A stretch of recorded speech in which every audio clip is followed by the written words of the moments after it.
to fully say hello and to tell you what we're doing.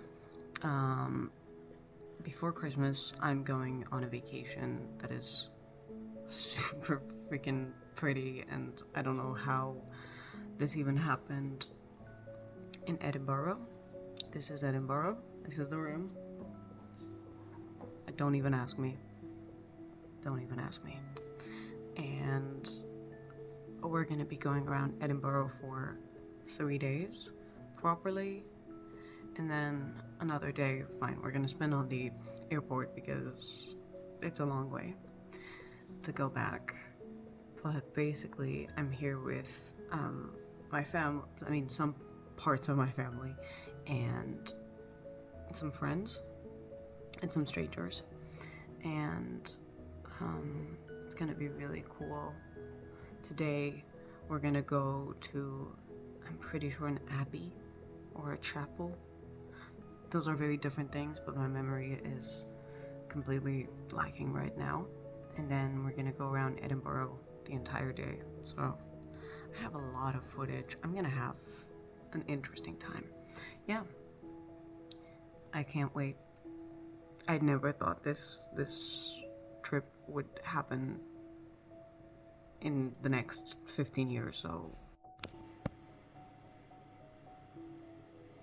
I'm gonna try to do a Keira Knightley impression. Give me a sec. I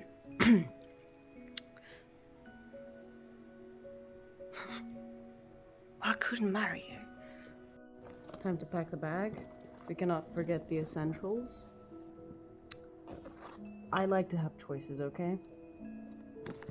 If you're gonna look at what they are, it's monsters. It's something about great art by questionable artists. And this is a book I've received.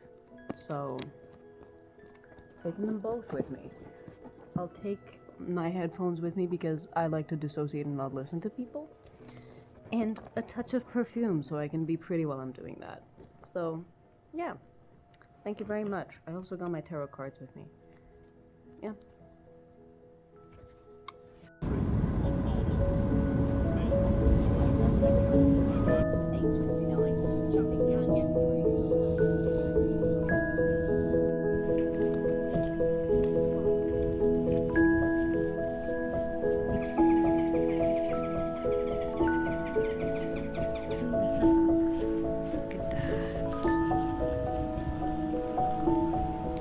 Hi, Mother. Hi, Mom.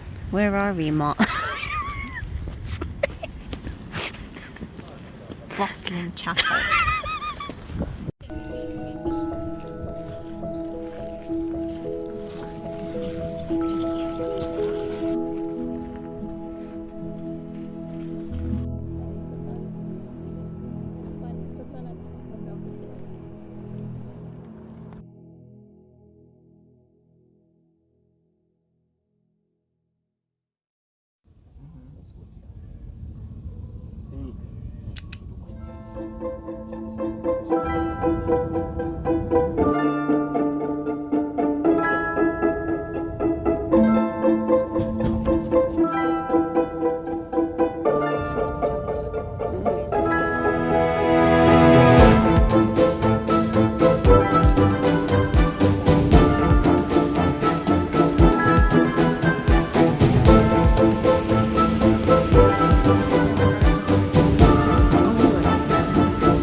As I performatively read in front of you and drink some coffee, like the dark academia demon I am, I would like to tell you a little bit about how the city actually felt going in.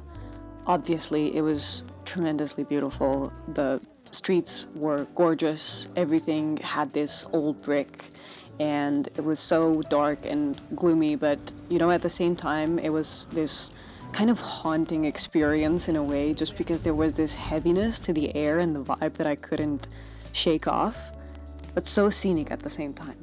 A monument of good taste architecture.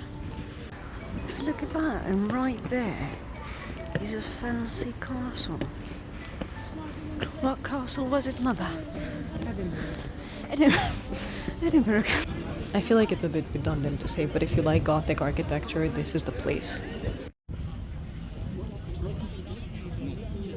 On to some fun facts nobody asked for. As you could tell, Edinburgh Castle sits on this beautiful hill that is actually so much more than that. It is the solid core of a long-extinct volcano. Yes, you heard that right. Formed around 350 million years ago. And, bonus, the castle has its fair share of ghost stories as well, with one of the most famous ones being the one of the Lost Piper, who was this young boy sent to explore the tunnels beneath the fortress. Except, surprise, he never returned. And legend says people still hear some faint bagpipe music echoing underground. I wouldn't know that because the place was actually closed underground when we went in. Now, down in the city, as you probably know, Edinburgh has a slight reputation for the supernatural. So, places like Mary Kings's Close, which is this buried street beneath the Royal Mile, have long been associated with reports of strange figures and unexplained sounds. Let's look at my hat. Thank you very much. However, it's not all dark history. The people of Edinburgh also turn the city into a celebration, so every August, locals usually welcome performers from all over the world for the Edinburgh Festival Fringe, which is probably the largest arts festival on the planet. Enjoy the helter-skelter now. This was the Christmas fair. It was really pretty, and there were way too many people for my taste.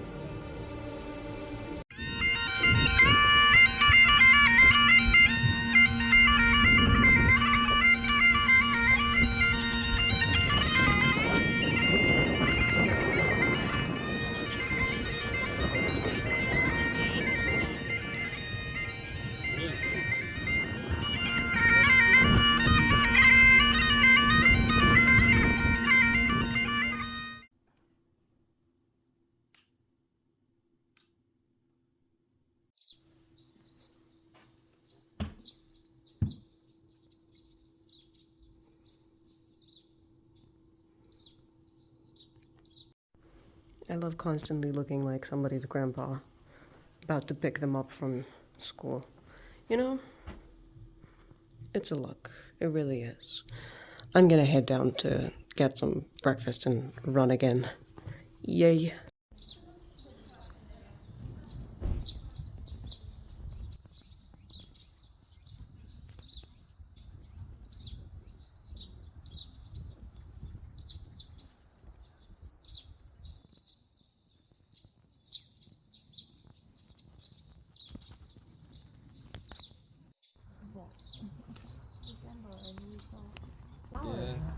Yeah, I know.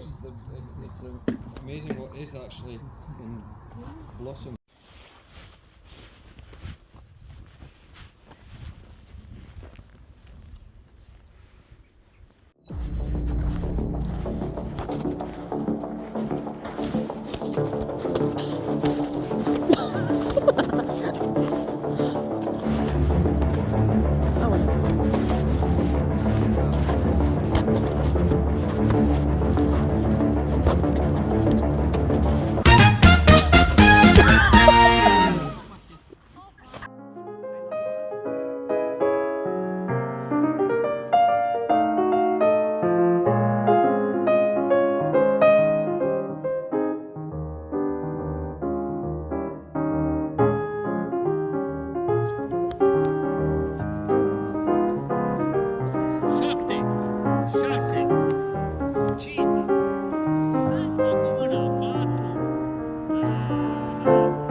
just in case you don't know who Sir Walter Scott is, he was a Scottish writer, poet, and historian, but also lawyer, born in Edinburgh in 1771. Busy guy, and he's widely regarded as the father of the historical novel. He rose to international fame in the early 19th century with novels like Waverley, Rob Roy, and Ivanhoe, which, to put it in a few words, blended real historical events with some fictional characters in a way that felt both vivid and accessible to the ordinary reader. Now, Scott wasn't necessarily just telling stories, he was also shaping how people imagine the past, especially the past of Scotland. During his lifetime, he did become one of the most widely read authors in Europe, influencing generations of writers. Think Alexandre Dumas, think Leo Tolstoy, and also helping turn Scottish history, folklore, and identity into something the world recognized. Yeah. So much so that by the time it was finished, Walter said, it's a bit too medieval even for me. So we'll head on in here, and quite often they're at the end of a water spout. You know.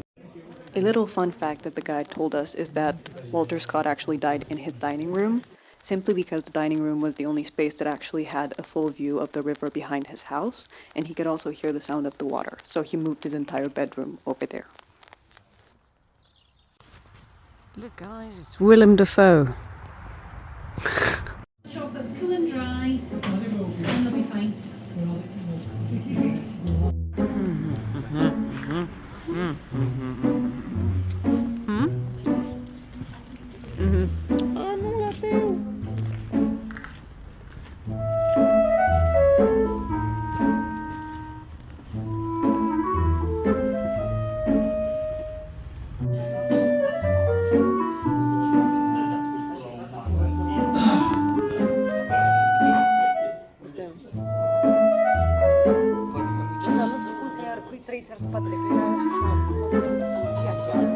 Da. Nu, erai cu capul așa. Adică se protejabile capul. Așa? Da. Și erai tot cu foaia crace în sus ca gândacul.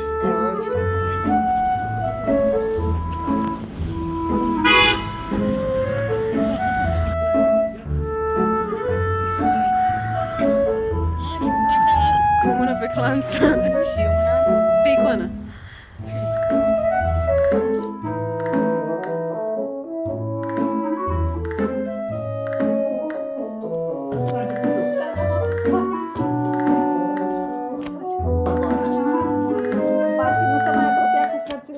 De masă.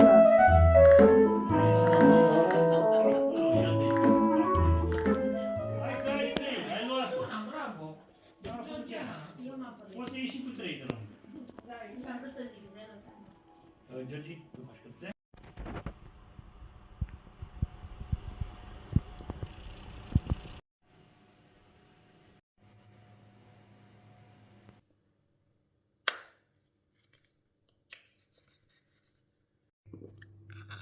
I dropped everything. Okay, 2 seconds. Today is the last day here and in Scotland, and I'm gonna be getting ready a little bit, not too much, because let's face it, these days I'm not feeling it. But basically today we should be going to 2 close by towns, or I think they're a bit closer to the Highlands or something, unless I understood wrong, in which case, my bad. And then, oops, daisy. We're gonna be going to a Scotch whiskey distillery and tasting some stuff, I guess. And well, I don't know that I'm gonna be drinking anything, to be very honest with you. Not feeling it. Although I could, because I am of legal age, I promise. But it's not for the kids, so there's that. And after that, we should be going to Edinburgh again for, I guess, 2 hours or something like that. And then come back here. And then in the morning, guess who's leaving? Yeah, you heard that right. And so things could be maybe a bit more affordable we decided to go with a flight that has, I think it's called a layover, right? Anyways, we're gonna be spending a good few hours on airplanes, to say the least. So I'm so pumped for that. Yeah, there's a plan for that. It was basically a 3-day trip, and it was really lovely. So yeah, there's the plan, and there's the view. I mean, honestly, if there's one thing I noticed, and I know this is gonna sound very spiritual woo-woo for 5 seconds, so hear me out, but the energy of the place feels great, but also a little bit heavy. It's gorgeous. It's so old, and everything is made of brick and has moss on it, and it looks aged, and it's gothic, and it's beautiful. I mean, you can just go out on any street at any point and it's gonna be pretty. But there's a heaviness that I can't quite shake off to the air. I don't really know why. So I just thought I would mention it, but if ever you get the chance, it's worth it. It's worth it, trust me. I mean, I would 1000% spend more time here just to walk around and stare at houses, so there's that. I mean, for fuck's sake, dude, look at this. Excuse me.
And if you look right over there, there's a whole bunch of birds. Marvellous.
Drinks like